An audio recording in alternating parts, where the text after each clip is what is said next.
한 10년쯤 전부터 백년에 매료되어서 백년을 테마로 차, 국수, 연근칩 이런 관련 상품들을 개발하고 유통하고 있는 조그마한 마을기업의 대표입니다. 마을기업은 행안부에서 주도하고 있는 소멸되어 가는 마을을 잉여 힘을 모아가지고 지속 가능한 어떤 공동체로 키워나가는 거고요. 각 부서마다 지원하는 부분이 있는데 주로 이제 저희는 전국에 1100개 정도의 마을을 대상으로 마을이 지속 가능한 어떤 그런 생산성, 그 다음에 지속성을 가질 수 있도록 키워나가고 있는 곳이고요. 전라북도도 관심을 많이 가지고 지원을 하고 있습니다. 전국에서 가장 강한 조직 중에 하나입니다.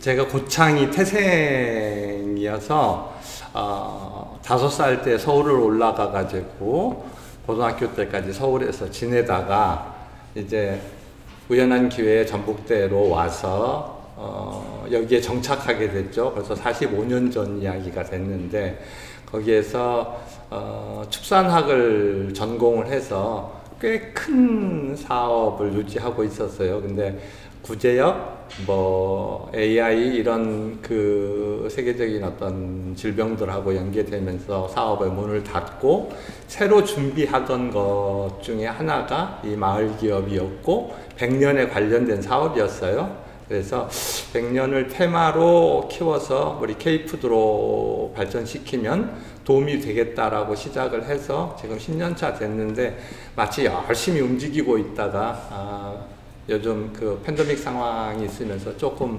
주춤하기는 해요. 근데 지속 가능한 일이라고 생각을 하고 열심히 지금 진행하고 있습니다. 저희 동네가 100년이 원래 잘 되는 곳이에요. 황토 땅인데 바닷물과 민물이 합쳐지는 곳이어가지고 적당한 염도나 이런 것들이 있어서 잘 되는 곳이어서 그 지역에다가 100년을 심으면 좋겠다라고 생각을 해서 선택을 했고, 또 그 당시 100년은 잉여되는 쌀을 대신할 수 있는 10대 논농사 대처 작물로 선정해가지고 정부에서 지원도 하고 관심을 많이 가졌었고요. 지금은 수원이나 안양 같은 경우는 지자체에서 연이 가지고 있는 효능, 그 다음에 생산성을 높이 보고 거기에 있는 특허나 아니면 실용 신안이나 연구 보고서들을 모아서 그것을 지역 사람들하고 공유하는 이런 일들을 하고 있는데 아직 그런 부분이 전라북도까지는 아직 안 와 있어요. 아마 조만간에 전라북도도 그런 부분에 관심을 좀 가질 것 같고요. 전라북도가 충분히 연에 대한 메카로 또 발전 가능성 있는 식물로 키울 수 있는 조건들을 가지고 있습니다.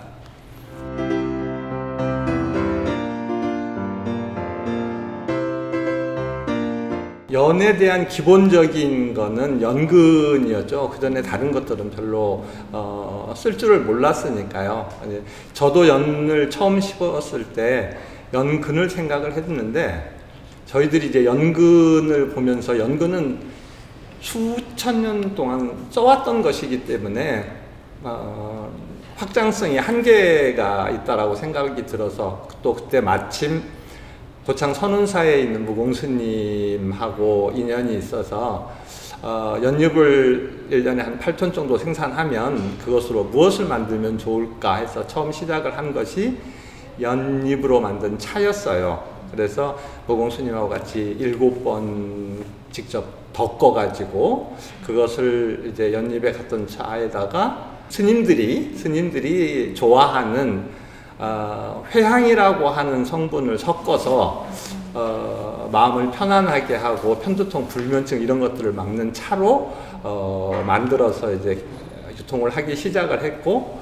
그 확장의 일환으로 이제 사상의학을 접목시켜서 태양, 태음, 소양, 소음의 차를 만들었는데 그 차를 수출을 하는 과정에서 너무 설명하기가 힘들어서 요즘은 이제 봄, 여름, 가을, 겨울 향차라고 그냥 이름 붙여서 쓰고 있고요.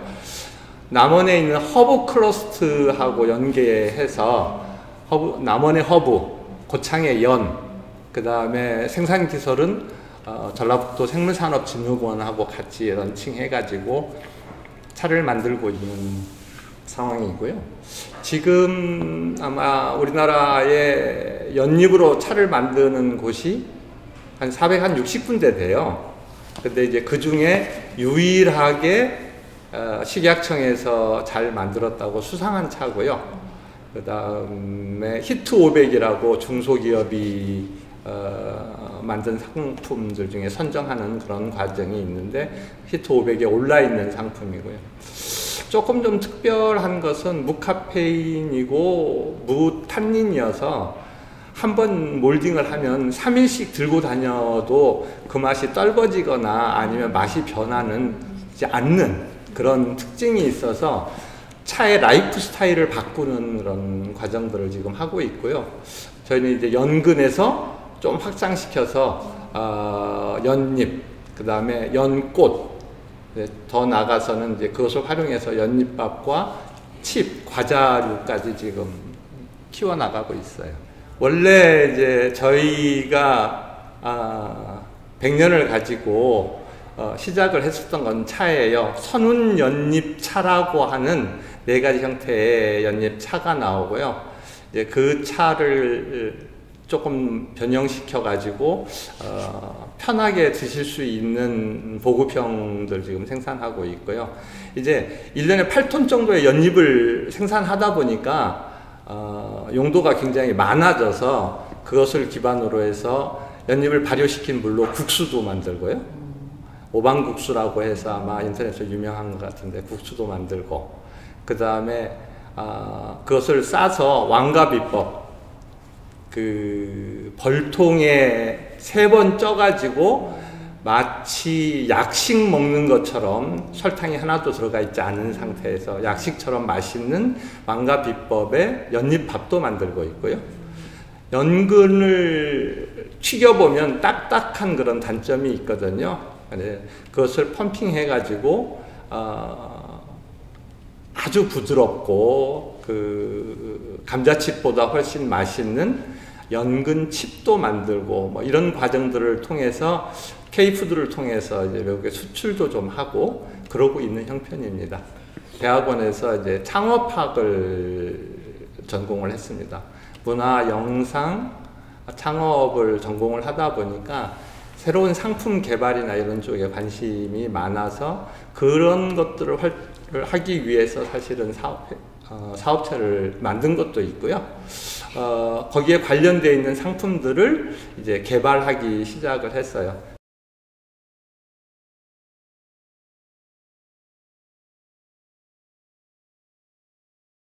다행히 이제 형님이 제일 기획에 있어서 디자인이나 뭐 이런 것들은 어디에 나도 빠지지 않을 정도로 잘 해서 주셨고, 저희들이 이제 소비자의 니즈나 이런 것들을 분석해서 거기에 걸맞는 상품들을 지속적으로 지금 개발해 나가고 있는 중입니다.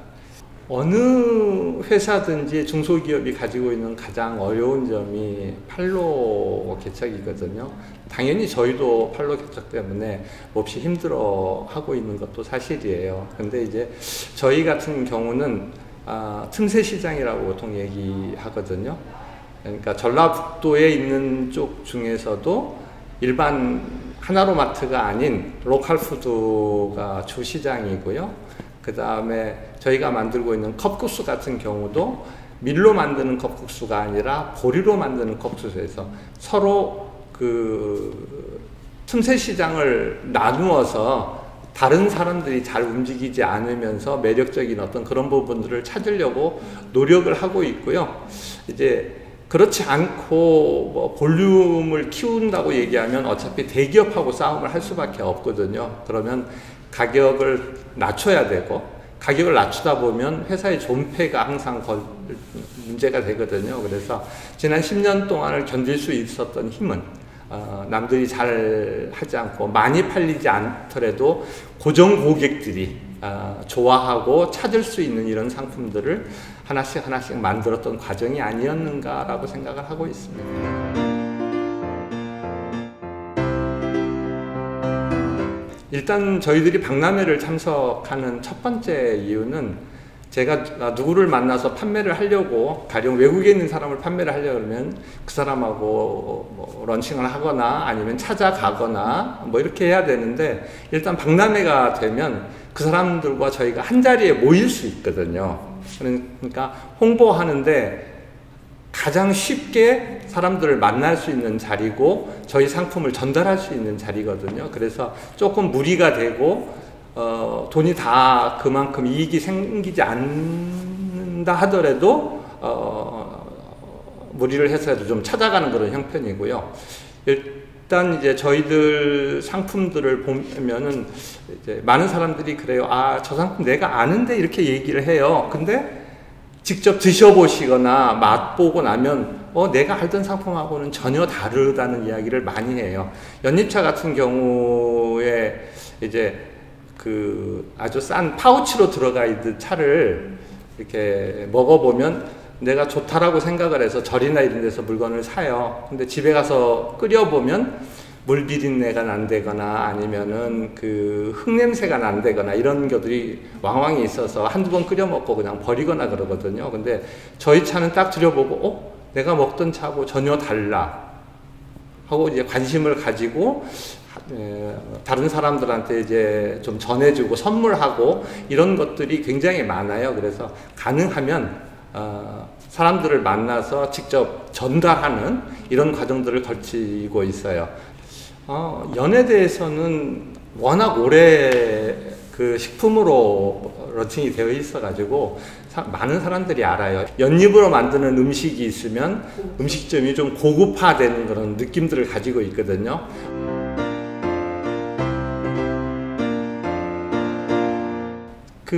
지금 연잎밥만 하더라도 수천 년 전부터 연잎밥을 먹었으니까 연잎밥에 대해서는 다 알아요. 다만 퀄리티가 어떻게 다른가 하는 거예요. 저희가 지금 만들고 있는 연잎밥은 폐벌통을 씻어서 거기에다가 10가지 잡곡을 넣어서 3번 쪄가지고 그 자체만 가지고도 달콤 향긋한 연잎밥을 만들어요. 가격은 조금 비싸고 인건비가 많이 들어가지만 그래도 찾는 사람들은 이것만 찾거든요. 그런데 이제 저희들이 지금 앞으로 준비하고 있는 것은 연잎밥 안에 치즈나 고기나 뭐 이런 것들을 해서 젊은 친구들 15세에서 25세의 젊은이들이 도시락 대신 아니면 아침에 굶고 가는 대신 뭐 밥통에서 하나씩 이렇게 들고 가서 먹는 이런 연잎밥을 지금 준비하고 있어서 아마 내년쯤에는 굉장히 재미나는 어떤 그 상품들이 좀 나오지 않을까 생각해요. 저희들이 생각은 앞으로 1, 2년 내에 저희 연잎밥도 대기업이 손을 댈 거라고 생각을 하고 있어요. 밀키트 식품들이 기하급수적으로 지금 커나가고 있고 지금처럼 늘어난다 그러면 앞으로 1, 2년, 2, 3년 안에 연잎밥의 단점을 좀 보완해서 좋은 상품으로 아마 우리 소비자들 만날 기회가 있지 않을까? 이렇게 생각을 하고 있습니다.